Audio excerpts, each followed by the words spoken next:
इसलिए पर्याय में एकत्व नहीं। मुझे पर्याय की जरूरत नहीं है। आपने यह सुना ना, द्रव्य तो त्रिकाल है। कल अनुभूति नहीं थी तब भी द्रव्य तो था ना। तो द्रव्य को टिकने के लिए पर्याय की जरूरत नहीं पड़ती। वो तो कल अनुभूति की पर्याय नहीं थी तो भी द्रव्य तो टिका था। इसलिए सम्यक दर्शन की जरूरत द्रव्य को नहीं पड़ती, मगर सम्यक दर्शन को आत्मा की जरूरत पड़ती है ना, क्योंकि एकत्व करे किसमें, इसलिए सम्यक दर्शन को आत्मा की जरूरत पड़ती है। मगर सूक्ष्म रूप से पूज्य गुरुदेव श्री ये कहते थे कि जैसे त्रिकाली ध्रुव ज्ञायक को पर्याय की जरूरत नहीं है, ऐसे ही पर्याय को उत्पन्न होने के लिए द्रव्य की जरूरत नहीं है। पर्याय को उत्पन्न होने के लिए अपनी उस समय की पर्याय की योग्यता की जरूरत है, द्रव्य की नहीं। अपना काल पका कि पर्याय उत्पन्न हुई, द्रव्य ने उत्पन्न नहीं की। ये द्रव्य नहीं होता तो मैं किसमें एकत्व करती, ऐसा है ही नहीं, क्योंकि वो पर्याय का ही परिणमन है। उसमें दोनों सत्य है, पर्याय है वहां द्रव्य है, द्रव्य है वहां पर्याय है, मगर फिर भी दोनों की स्वतंत्रता ऐसी है।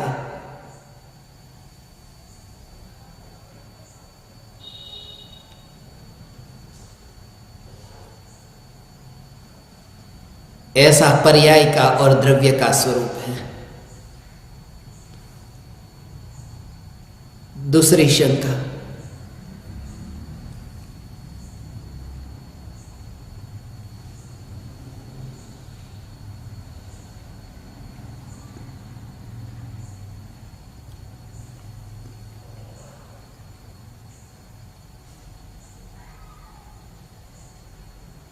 आपको प्रथम बार अपूर्व अनुभव कब, कैसे और कहां हुआ? आपके मन में उससे पूर्व क्या तत्व विचार चल रहा था? अगर किसी वीडियो में आपने बताया है तो कृपया लिंक बता दीजिए।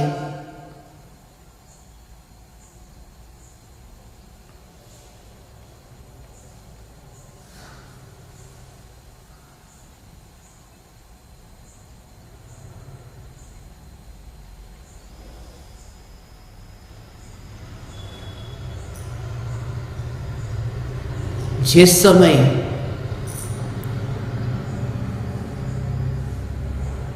त्रिकाली ध्रुव ज्ञायक देव की निर्विकल्प अनुभूति होते हैं, उस समय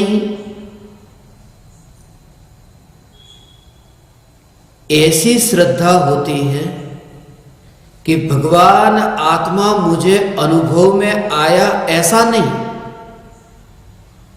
अनादि काल से जो अनुभव में आ रहा था यह आत्मा ही था, जगत तो था ही नहीं।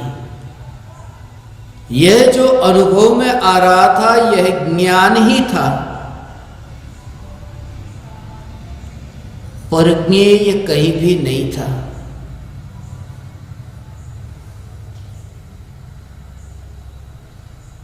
आत्मा की अनुभूति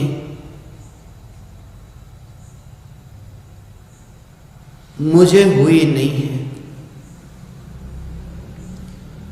और तुम भी उस पर ज्यादा जोर मत देना कि तुम्हें अनुभूति हो। मेरी पूरी देशना इस पर है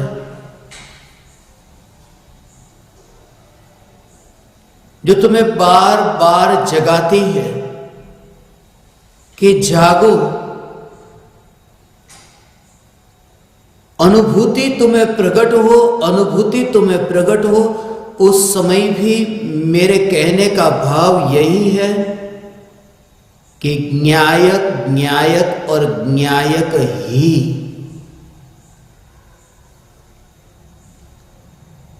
अनुभूति मुझे प्रकट हो, अनुभूति मुझे प्रकट हो।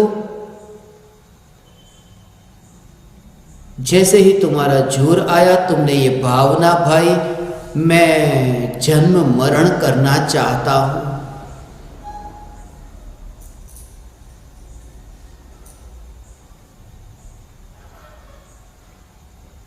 इसलिए वहां ये विचार ही नहीं होता।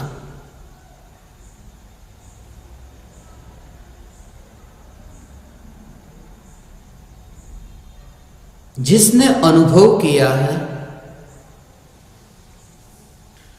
उसे तो विकल्प ही नहीं है, वह तो मौन है। इसलिए दोनों का मेल नहीं खाता। इसलिए निधि पलावत, ये तुम पहली नहीं कि जो ये प्रश्न पूछ रही हो।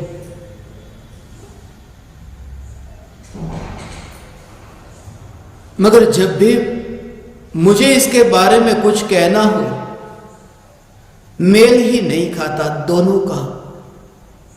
मैं सिर्फ इतना कहता हूं कि अनुभूति मौन में होते हैं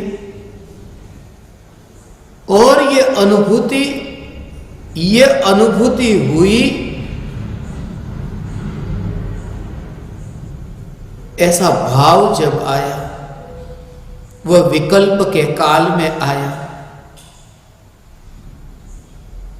अनुभूति हुई ये विकल्प के काल में ही पता चले।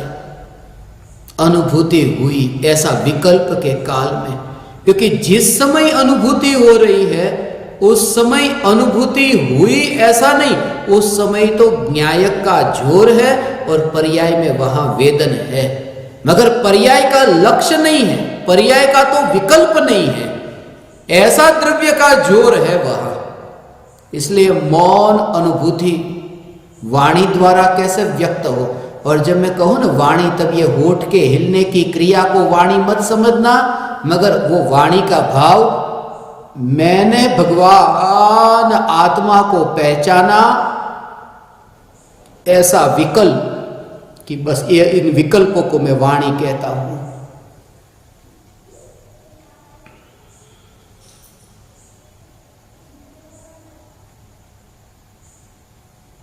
और भीतर में ये कमजोरी जानता है कि जो जैसे 4 बजे भगवान आत्मा अनुभव में आता है, ये समझने के लिए तो 4 बजे अनुभव में आया तो 4:01 तक अनुभव में आया। अब 1 मिनट वो जो काल पूरा हुआ और उस समय कि मैंने भगवान आत्मा को जाना, और उस समय ये अंतर में क्या भाव कि अब ऐसी अनुभूति अब कब हो, भावना है ये, कब हो ऐसी अनुभूति। अब कहीं पर भी संसार में रुचता नहीं है। अनुभूति होने पर ये यथार्थ श्रद्धा होती है कि अब जगत में कहीं रुचता नहीं, अब अनुभूति अनुभूति अनुभूति अनुभूति। तो पुरुषार्थ की कमजोरी के कारण अभी आत्मा के स्वरूप में लीन नहीं हो पा रहा हूं। ये 4:01 पर कि पुरुषार्थ की कमजोरी के कारण मैं आत्मा में लीन नहीं हो पा रहा हूं। ये पुरुषार्थ की कमजोरी कब छूटे? और कौन से पुरुषार्थ की कमजोरी की अनुभूति होने के बाद में गुरु के सामने जो मस्तक झुकाया, अहो अहो श्री सद्गुरु करुणा सिंधु अपार, ऐसा जो गुरु के सामने मस्तक झुकाया, ये पुरुषार्थ की कमजोरी। ये पुरुषार्थ की कमजोरी तो सब कहे, मगर अभी जो 4 बजे से 4:01 तक जो अनुभव हुआ, ऐसा अनुभव कब होगा, ऐसा विकल्प ये पुरुषार्थ की कमजोरी लगती है। क्योंकि न्यायक वहां से ध्यान हट करके ये अनुभूति पर क्यों गया, इसी का नाम पुरुषार्थ की कमजोरी। गजपंथा की वह भूमि, अनुभूति के पश्चात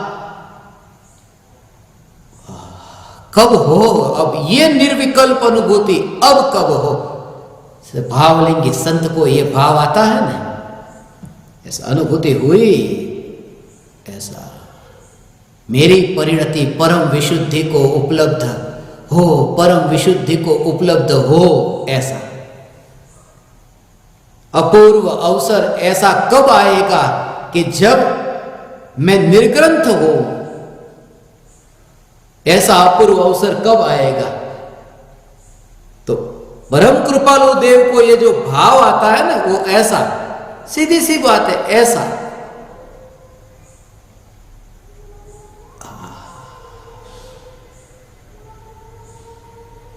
इसलिए ऐसे विकल्प तो हो, ऐसे विकल्प में ही मुनिराजों का जीवन होता है।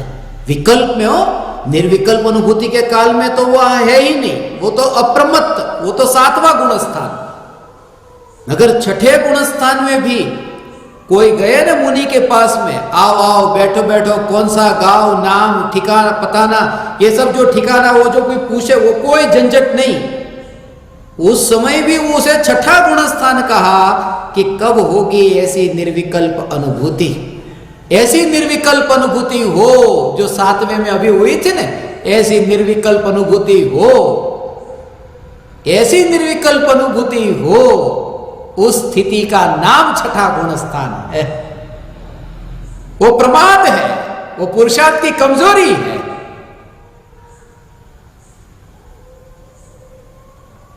इसे कहते हैं अटकना नहीं कहीं, निर्विकल्प अनुभूति। इसके बारे में बहुत बार जगह जगह पर जहां पर भी ज्ञान दीपकों ने पूछा है, वहां मैंने बताया है। और खास करके गजपंथा में 8 करोड़ मुनिराजों की निर्वाण भूमि, गजपंथा सिद्ध क्षेत्र। एक बात हमेशा कहने को मन करता है, मैं गजपंथा के पहाड़ पर था, राख की दीवार का ये पहाड़, एक मिट्टी का पहाड़, एक ये राख का पहाड़।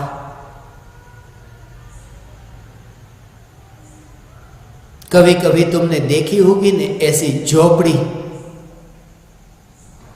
पहाड़ के ऊपर कोई साधु रहते हैं, साधु बाबा झोपड़ी बना करके रहते हैं। जैसे तुम देखो झोपड़ी में रहते हैं, ऊपर नीचे झोपड़ी नहीं, पहाड़ के ऊपर झोपड़ी।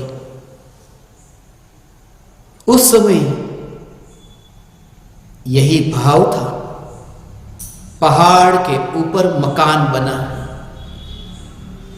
पहाड़ मिट्टी का है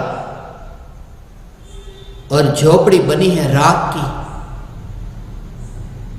और साधु है,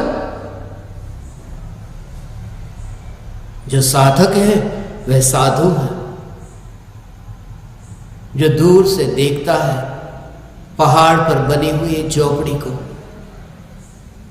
और तब मैंने देखा मेरे पैरों के नीचे जो पहाड़ की मिट्टी, और ऊपर देखा 8 करोड़ सिद्ध परमात्मा, और दोनों के बीच में ये अवकाश कैसे देखना पड़ा। अवकाश कि जमीन और ऊर्ध्वलोक में विराजमान सिद्ध परमात्मा, उनके बीच में जैसे कोई अवकाश नहीं, ऐसे ही ये राख की दीवार और चैतन्य परमात्मा के बीच में कोई अवकाश नहीं। इतना फासला दिखाई दे कि ये राख की दीवार तो पहाड़ पर है और मेरा वास सिद्धों के संग है, ऐसा फासला दिखाई देना तुम्हें दिखाई देगा।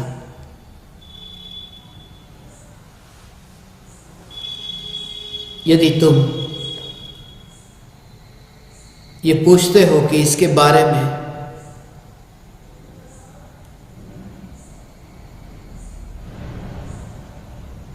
बहुत से वीडियो में जो बताया उसका एक 13 सितंबर का चैतन्य सत्ता मात्र ये जो सत्संग है, उस सत्संग को आप सुनेंगे तो और अधिक आपकी समझ में आएगा। और गजपंथा में एक शिविर हुई है श्रद्धा, उस शिविर के सत्संग को सुनेंगे तो आपकी समझ में आएगा। मगर मैं फिर से कह दूं,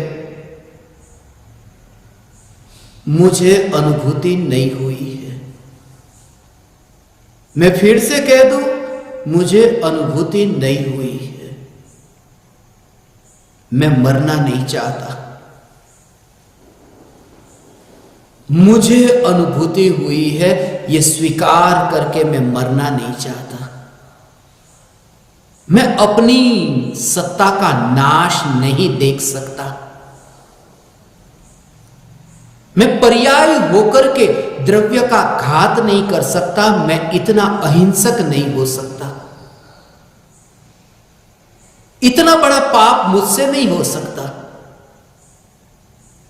मुझे अनुभूति नहीं हुई है। तुम मुझे मत देखना अनुभवी के रूप में। मैं अनुभवी नहीं हूं, तुम मुझे मत देखना अनुभवी के रूप में।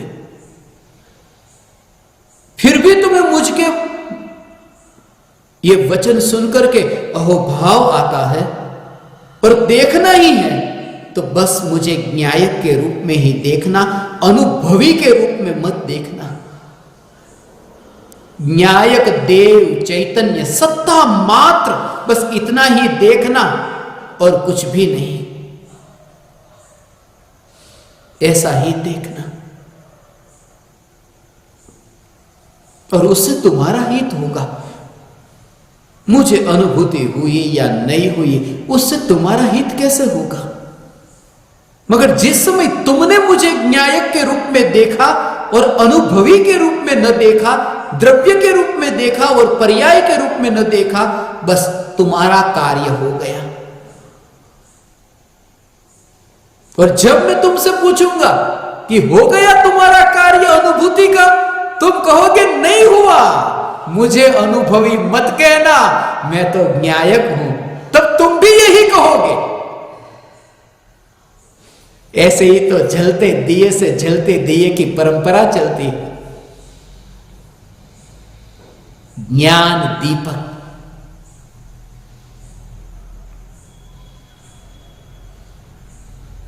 आज का ये दिन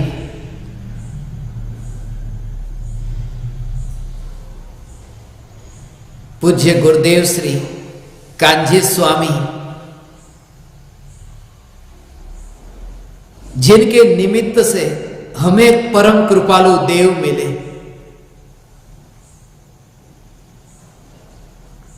परम कृपालु देव की समझ मिली।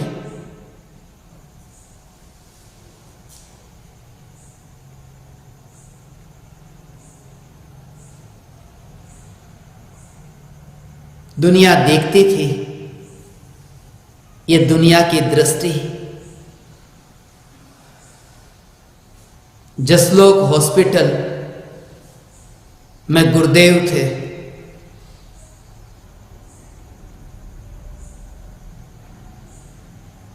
वास्तव में वे जसलोक में नहीं थे।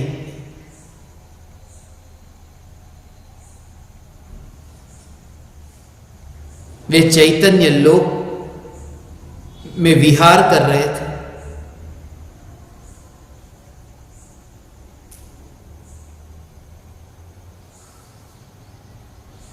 और यही भेद समझना है।